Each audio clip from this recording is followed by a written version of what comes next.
20 ildən çoxdur burada yaşayıram. Yollarımız pis gündədir.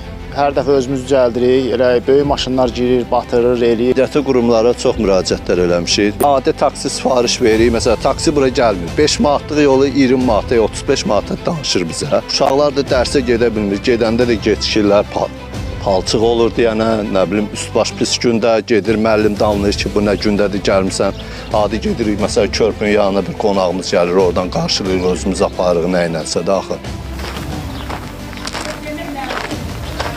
Taksi xidməti yolun yarısına qədər gəlir və yolun yarısında müştərini düşürdür ki, yol çox bərbad vəziyyətdədir, mən girə bilmərəm. 2006-dan burada yaşayıram, bu məhəllədə yaşayıram.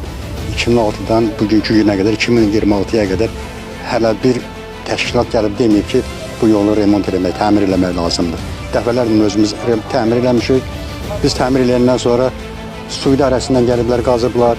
Qaz idarəsindən gəlib qazıblar, remont təmir eləməyib çıxıb gediblər. Bələdiyyə müraciət olunub, Xırdalana müraciət olunub, daha icraya qədər gedib çıxılıb.